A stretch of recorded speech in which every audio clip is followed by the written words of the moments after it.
Welcome back to our video series on personal finance and investment.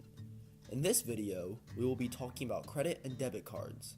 We will also learn how these tools can affect your credit score, a crucial financial statistic that impacts your ability to get loans. Credit and debit cards are revolutionary forms of payment and can be very convenient. However, it is important to understand the risks associated with using them. Visually, debit cards look very similar to credit cards. Unlike credit cards though, a debit card directly withdraws money from your bank account every time you make a purchase. For credit cards, the money is not directly withdrawn from your bank account, but instead, a list of all the purchases you make over a set time period of say, a month accumulate, and at the end of the month, you are expected to pay off all the costs that you have accumulated. If you need to make a purchase but don't have the money in your bank account at the time, you can charge the purchase to a credit card and pay it off at the end of the month when you obtain sufficient funds. Provided that you do in fact pay off the owed amount when the time comes, credit cards can be a very convenient way to make purchases. Many credit card companies offer great reward programs as incentives to open credit card accounts with them. Certain programs allow you to earn cash back on groceries or oil, while other programs may give you travel perks or other rewards like free money. I know that Capital One offers new cardholders up to $200 if they spend $500 in a given period of time. As good as these rewards programs may seem, it is important to understand that this is the credit card company's way of enticing financially inexperienced people to set up a credit card account with them. Oftentimes, credit card companies will go to college campuses to market their products to inexperienced college students, as they are the demographic that is most prone to overspending. That's why, as young students, it's incredibly important to understand how credit cards work and what to watch out for when using them. Some families opt for a joint credit card account. With this account, a student can use a credit card that their parents oversee.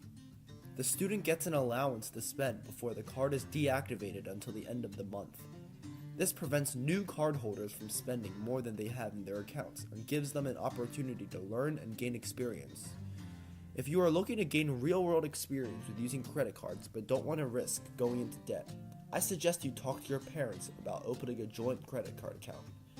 It's a relatively safe way to learn about this important financial tool. The single most important thing to remember about credit cards is that once you go into debt, it's extremely hard and costly to pay it off. Credit card companies make huge profits when cardholders overspend and fail to pay off the costs that they've accumulated. Interest rates on credit card debt can be greater than 20%. What originally starts out as $1,000 of debt can easily snowball through exponential growth. If you pay the minimum monthly payment every time, the debt will never get paid off due to astronomical inflation rates. Here is a visualization of how credit card debt lingers over time. Finally, credit cards also have the power to influence your credit score. Credit scores and credit cards are different intersecting financial concepts. A credit score is used by lenders such as banks to assess the risk of lending you money. They want to know if they can expect you to return their money. A higher credit score means that you are more trustworthy to the lender, while a lower score means that there is a higher risk associated with lending you your money. A low credit score can result in higher interest rate on loans. Sometimes, people with low credit scores can't even find someone to lend them money. This can be an issue when someone with a low credit rating is trying to borrow money to buy a house or car. They can't find anyone to lend them money, so as a result, they can't afford to make that purchase. Credit cards can significantly help or harm your credit score. You can boost your credit score just by keeping a credit card and paying off debt at the end of every month. If you default on these payments, however, your credit score will likely be negatively impacted. You never want to hurt your credit score because it can be incredibly difficult to improve it. In conclusion, credit cards can be great tools for personal finance if they're used correctly. The pros of using credit cards include convenience, the ability to boost credit scores, and generous rewards programs.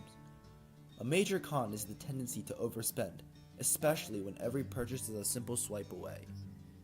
I hope that this video hasn't discouraged you from keeping a credit card, but instead has helped you raise awareness of the risks associated with keeping a credit card. Before opening your credit card account, carefully think about all the risks and if you can handle them responsibly. As always, thanks for watching and I'll see you next time.